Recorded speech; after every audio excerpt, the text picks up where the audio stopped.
Good morning, good afternoon, good evening all of my students. अभी मैं इस theorem को कंटिन्यू कर रहा था, लेकिन बीच में मेरा वीडियो डिस्कनेक्ट हो गया था ड्यू टू लाइट कट गई थी टेक्निकल प्रॉब्लम की वजह से। तो मैं इस थ्योरम के कन्वर्स पार्ट को इस वीडियो में कंटिन्यू कर रहा हूँ। पहले पार्ट को मैंने दूसरे वीडियो में किया हुआ है, तो उसके जस्ट बाद आप इस वीडियो को देखिएगा तो आप दोनों थ्योरम को इंटरकनेक्ट कर पाएंगे। मैंने पहले पार्ट में ये प्रूव किया था कि अगर आपका सेमी ग्रुप बन गया है तो the equation AOX is equal to B और YOA is equal to B have a unique solution in G। ठीक है, ये पार्ट हो गया था।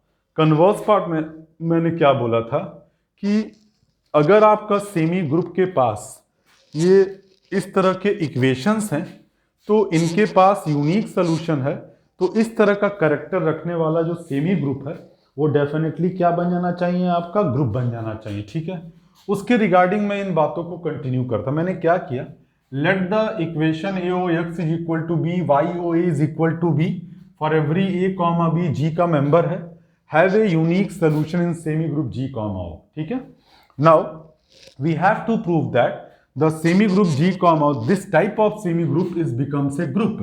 तो मैंने किया क्या कि मैंने यहां फोकस किया था कि ये केवल सिंगल इक्वेशन नहीं है, G में जितने भी एलिमेंट्स हैं उन सबको यहां चेंज करते जाइए, आपको नया नया इक्वेशन मिलेगा और उन सारे इक्वेशंस के पास सॉल्यूशन एग्जिस्ट करता है। ये आपकी स्ट्रॉन्गर हाइपोथेसिस है।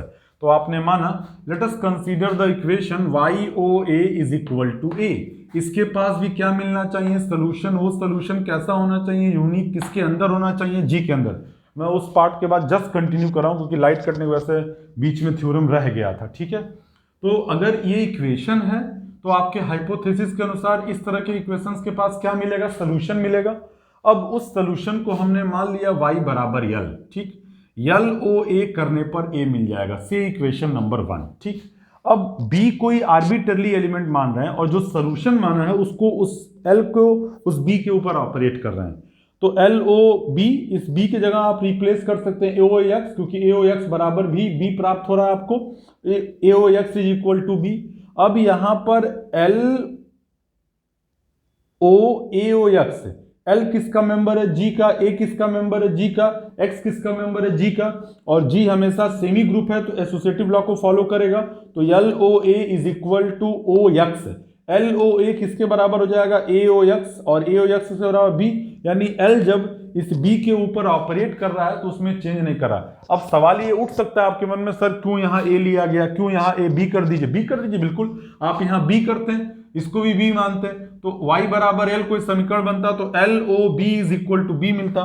तो आप LOA लेके चलते, A मतलब सिस्टम का कोई आर्बिट्ररी एलिमेंट। ठीक है, तो आप ले लेते। अब यहां पर LOBOX करते, BOX बराबर आपको फिर वो किसी वैल्यू B के बराबर मिल जाता। ठीक है, तो उस कंडीशन में रिगार्डिंग सब में चेंज होता रहता। मेरी बात समझिएगा। अब मान लो कोई यहां C लेके चलता तो LO, इस C की जगह आप लिख सकते थे AOX बराबर C, भी एक समीकरण होगा, और फिर से एसोसिएटिव लॉ से फिर आपको पुनः C प्राप्त हो जाता। जैसे जैसे इस B को आप बदलते जाएंगे वैसे वैसे इन सब सिस्टम के रिगार्डिंग आपके पास इस B में कोई परिवर्तन नहीं आएगा। बिल्कुल बात को स्पष्ट रखिएगा, ये सब सेटिंग है, और ये सेटिंग इसलिए है क्योंकि AOX बराबर B और YOA बराबर B for every A comma B अगर G का मेंबर है तो have a unique solution in G, मतलब ये कंफर्म है कि उसके पास सोल्यूशन मिलेगा और वो सोल्यूशन यूनिक होगा। अब वो इक्वेशन चाहे YOA is equal to A हो, चाहे AOX is equal to B हो, चाहे OAX is equal to C हो, चाहे COX is equal to L हो, ये सब इक्वेशंस के पास आपके क्या एग्जिस्ट कर रहे हैं, सोल्यूशन। इसी हाइपोथेसिस की वजह से आप ऐसा कर पा रहे हैं। तो आप यहां पे देखेंगे कि LOB करने पर बार बार B मिला, फॉर एवरी B G का मेंबर है। ठीक है, because this is not a numerical data यार, इस नाते आपको यहां पे लॉजिकली फील करना पड़ेगा कि चीजें ऐसे हो रही हैं, और अगर थोड़ा सा आप ब्रॉड माइंड होकर सोचेंगे तो आप चीजों को एनालाइज कर पाएंगे। ठीक है, then this shows that L belongs to G, be the identity in G, यानी सेमी ग्रुप के अंदर आइडेंटिटी एग्जिस्ट कर रही है और वो आइडेंटिटी एल है। L is only the naming, ऐसा नहीं है आप ई लेके भी चल सकते थे, एल की जगह ई सोल्यूशन मान लेते हैं तो वो ई आइडेंटिटी बन जाता। तो यहां पर इस सिस्टम के पास आइडेंटिटी एग्जिस्ट कर रही है, ठीक है। अब कैसे इनवर्स दिखाएंगे जरा गौर करिए। Now consider the equation AOX is equal to L and YOA is equal to L, ठीक है। Consider the equation this for every A belongs to G, ठीक है। This have consider the equation this, ठीक है, have a unique solution in G, ठीक है। आपने मान लिया, अब ये तो तय है कि L आइडेंटिटी है, AOX बराबर आइडेंटिटी बोल रहे हो, YOA बराबर आइडेंटिटी बोल रहे हो, तो ये भी समीकरण तैयार होगा, भले वो आइडेंटिटी के बराबर है। तो यहां पर भी X और Y की दो ऐसी वैल्यू मिलेगी जो साइमल्टेनियसली समीकरण को क्या करेगी, सेटिस्फाइड। अब मेरा ऑब्जेक्टिव ये है कि जब आप समीकरण को आइडेंटिटी के बराबर मान रहे हैं तो चाहे वो ये समीकरण हो और चाहे ये समीकरण हो, दोनों में x और y की सेम वैल्यू दोनों को साइमल्टेनियसली सेटिस्फाइड कर जाएगी। मींस मान लो x बराबर c और y बराबर c, तो इस a और c को ऑपरेट करने पे सिस्टम की क्या मिल रही है, आइडेंटिटी। तो a c का इनवर्स और c a का, ऐसे बारी बारी से आप मान लो यहां b लेते तो यहां भी b कर देते, तब भी l मानते तो उसके रिगार्डिंग भी वैल्यू मिलती जाती, यानी हर एक एलिमेंट क्या हो जाता आपका, इनवर्सिबल हो जाता, ठीक है। तो देखिए मैं क्या मान रहा हूं, now let x is equal to a dash and y is equal to a double dash। मान लिया आपने x is equal to a dash and y is this double dash be the solution of equation AOX is equal to L and YOA is equal to L, then we have, इसको satisfied करेंगे, means AOA dash is equal to L and A double dash operation A is equal to L। For every A कहां belong करता है, G में। For every A का मतलब इस A में चेंज करते जाइए, तो उस कंडीशन में भी बार बार इक्वेशन जनरेट होगा, उन सब के पास क्या मिलता जाएगा, यूनिक सोल्यूशन मिलता जाएगा, ठीक है। अब देखिए ऑब्जेक्टिव क्या है, a is equal to a dash दिखाने का, तो हम a डैश लेके चलें, L आइडेंटिटी अब हो चुकी है, तो L ऑपरेशन a डैश या a dash operation L is equal to a dash मिलेगा। तो यहां आप लिख सकते हैं LOA डैश, कोई दिक्कत नहीं है। इस L को आप रिप्लेस कर सकते हैं, इस L को आप यहां से रिप्लेस करिए, क्योंकि जैसी आपकी रिक्वायरमेंट है, तो a double dash operation a dash, this is by above, ठीक है। Since L is equal to A double dash this, A double dash किसका मेंबर है, G का, A किसका मेंबर है, से equation number 2। A double dash किसका member है, G का, A किसका मेंबर है, G का, A डैश किसका मेंबर है, G का, G सेमी ग्रुप है और सेमी ग्रुप हमेशा एसोसिएटिव लॉ को क्या करेगा, सेटिस्फाइड। तो A double dash operation A dash, this is by associative law. अब बताइए A ऑपरेशन A डैश किसके बराबर है, L के बराबर है, तो this is A double dash operation L, this is AOA dash is equal to L।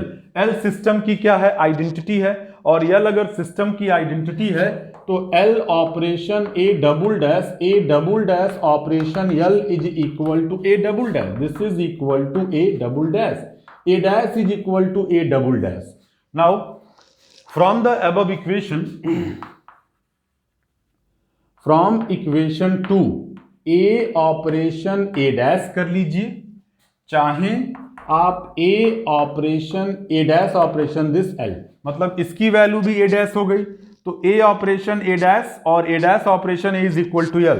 तो इसका कंक्लूजन क्या है, फॉर एवरी A बिलोंग करता है G में, मतलब G का कोई भी मेंबर लो, उन सब के अलोंग एक उसी G के अंदर A डैश इस प्रकार से मिल जाएगा जहां पर उन दोनों को ऑपरेट करने पर सिस्टम की क्या प्राप्त होगी, आइडेंटिटी प्राप्त होगी। यानी आप यहां लिख सकते हैं A dash belongs to G be the inverse of A belongs to G, means that is the inverse of each element of G, this is exist in G। तो आपके पास बताइए आइडेंटिटी भी मिल रहा है, इनवर्स भी मिल रहा है, तो आप यहां लिख पाएंगे hence the semi group G, O is a क्या हो जाएगा, इज ए ग्रुप। तो आपका सेमी ग्रुप किस में कन्वर्ट हो जाएगा, ग्रुप में।